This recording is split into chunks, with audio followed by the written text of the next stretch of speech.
Simon versus the Homo Sapiens Agenda by Becky Albertalli. Chapter 1.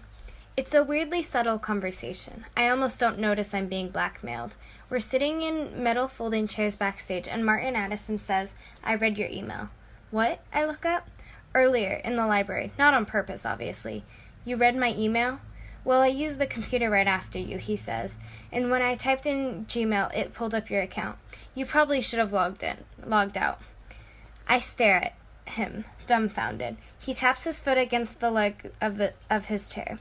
"So what's the point of the fake name?" he asks. "Well, I'd say the point of the fake name was to keep people like Martin Addison from knowing my secret identity, so I guess that worked out brilliantly. I guess he must have seen me sitting at the computer, and I guess I'm a monumental idiot." He actually smiles. "Anyway, I thought it might interest you that my brother is gay." Not really." He looks at me. "What are you trying to say?" I ask. "Nothing. Look, Spire, I don't have a problem with it. It's just not that big of a deal. Except it's a little bit of a disaster, actually. Or possibly an epic frickstorm of a disaster, depending on whether Martin can keep his mouth shut." "This is really awkward," Martin says. I don't even know how to reply. "Anyway," he says, "it's pretty obvious that you don't want people to know. I mean, I guess I don't, except the whole coming out thing doesn't really scare me. I don't think it scares me. It's a giant holy box of awkwardness, and I won't pretend I'm looking forward to it. But it probably wouldn't be the end of the world. Not for me. The problem is, I don't know what it would mean for Blue. If Martin were to tell anyone, the thing about Blue is that he's kind of a private person. The kind of person who wouldn't forget to log out of his email. The kind of person who might never forgive me for being so totally careless. So I guess what I'm trying to say is that I don't know what it would mean for us, for Blue and me. But I seriously can't believe I'm having this conversation with Martin Addison, of all the people who could have logged into Gmail after me. You have to understand that I never would have used the library computer in the first place, except they blocked the wireless here. And it was one of those days where I couldn't wait until I was home on my laptop. I mean, I couldn't even wait to check it on my phone in the parking lot, because I had written Blue from my secret account this morning, and it was sort of an important email. I just wanted to see if he had written back. "I actually think people would be cool about it," Martin says. "You should be who you are." I don't even know where to begin with that. Some straight kid who barely knows me advising me on coming out. I kind of have to roll my eyes. "Okay, well, whatever. I'm not going to show anyone," he says. For a minute, I'm stupidly relieved, but then it hits me. "Show anyone?" I ask. He blushes and fidgets with the hem of his sleeve. Something about his expression makes my stomach clench. Did you take a screenshot or something?"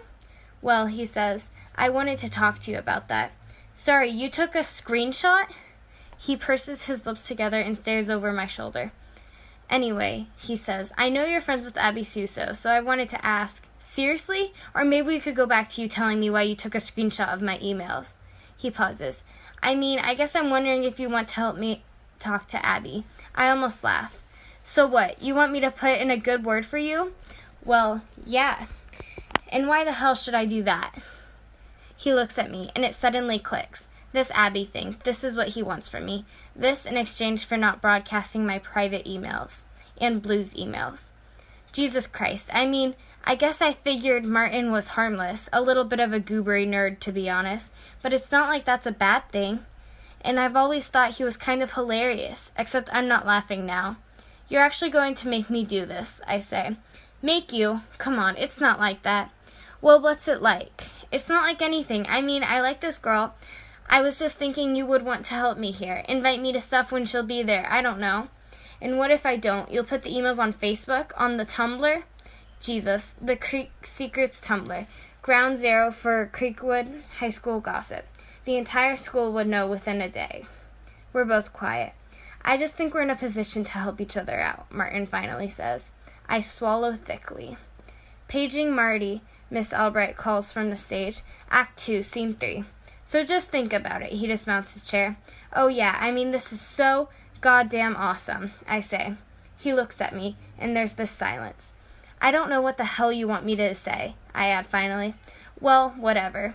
He shrugs, and I don't think I've ever been so ready for someone to leave. But as his fingers graze the curtains, he turns to me. "Just curious," he says. "Who's Blue?" "No one. He lives in California." If Martin thinks I'm selling out Blue, he's crazy. Blue doesn't live in California. He lives in Shady Creek, and he goes to our school. Blue isn't his real name. He's someone. He may even be someone I know, but I don't know who, and I'm not sure I want to know. And I'm seriously not in the mood to deal with my family. I probably have about an hour until dinner, which means an hour of trying to spin my school day into a string of hilarious anecdotes. My parents are like that. It's like you can't just tell them about your French teacher's obvious wedgie, or Garrett dropping his tray in the cafeteria. You have to perform it. Talking to them is more exhausting than keeping a blog. It's funny, though. I used to love the chatter and the chaos before dinner. Now it seems like I can't get out the door fast enough. Today especially. I stop only long enough to click the leash onto Bieber's collar and get him out the door. I'm trying to lose myself in Tegan and Sarah on my iPod, but I can't stop thinking about Blue and Martin Addison and the holy awfulness of today's rehearsal. So Martin is into Abby, just like every other geeky straight boy in advanced placement. And really, all he wants is for me to let him tag along when I hang out with her. It doesn't seem like a huge deal when I think about it that way, except for the fact that he's blackmailing me. And by extension, he's blackmailing Blue. That's the part that makes me want to kick something. But Tegan and Sarah help. Walking to Nick's helps. The air has that crisp early fall feeling, and people are already lining their steps with pumpkins. I love that. I've loved it since I was a kid. Bieber and I cut around to Nick's backyard and through the basement. There's a massive TV facing the door on which Templars are being brutalized. Nick and Leah have taken over a pair of rocking video game chairs. They look like they haven't moved all afternoon. Nick pauses the game when I walk in. That's something about Nick. He won't put down a guitar for you, but he'll pause a video game. Bieber, says Leah. Within seconds, he perches awkwardly with his butt in her lap, tongue out and leg thumping. He's so freaking shameless around Leah. No, it's cool. Just greet the dog. Pretend I'm not here. Aw, do you need me to scratch your ears too? I crack a smile. This is good. Things are normal. Did you find the traitor, I ask? Killed him. He passed the controller. Nice. Seriously, there is no part of me that cares about the welfare of assassins or Templars or any game character ever. But I think I need this. I need the violence of video games and the smell of this basement and the familiarity of Nick and Leah. The rhythm of our speech and silences, the aimlessness of mid-October afternoons. Simon, Nick hasn't heard about La Wedgie. Oh, La Wedgie. C'est une histoire touchante. English, please, says Nick. Or pantomime, Leah says. As it turns, I'm kind of awesome at reenacting epic wedgies. So maybe I do like to perform. A little. I think I'm getting that Nick and Leah 6th grade field trip feeling. I don't know how to explain it. But then it's just the three of us. We have these perfect stupid moments.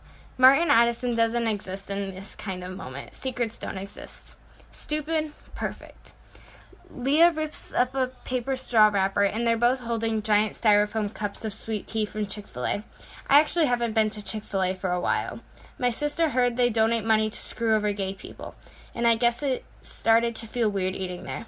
Even if their Oreo milkshakes are giant vessels of frosty deliciousness. Not that I can bring that up with Nick and Leah. I don't exactly talk about gay stuff with anyone, except Blue. Nick takes a swig of his tea and yawns, and Leah immediately tries to launch a little paper wad into his mouth, but Nick clamps his mouth shut, blocking it. She shrugs. Just keep on yawning, sleepyhead. Why are you so tired? Because I party hard, all night, every night, Nick says. If by party you mean your calculus homework. Whatever, Leah. He leans back, yawning again. This time, Leah's paper wad grazes the corner of his mouth. He flicks it back toward her. So I keep having these weird dreams, he adds. I raise my eyebrows. Yikes. TMI. Not that kind of dream. Leah's whole face goes red. No, just, Nick says, like actual weird dreams. Like I dreamed I was in the bathroom and putting on my contacts, and I couldn't figure out which lens went in which eye. Okay, so then what? Leah's face is buried in the fur on the back of Bieber's neck, and her voice is muffled. Nothing. I woke up. I put my contacts in like normal, and everything was fine. That's the most boring dream ever, she says. And then a moment later, isn't that why they label the left and right sides of the containers? or why people should just wear glasses and stop touching their eyeballs. I sink cross-legged onto the carpet. Bieber slides out of Leah's lap to wander toward me.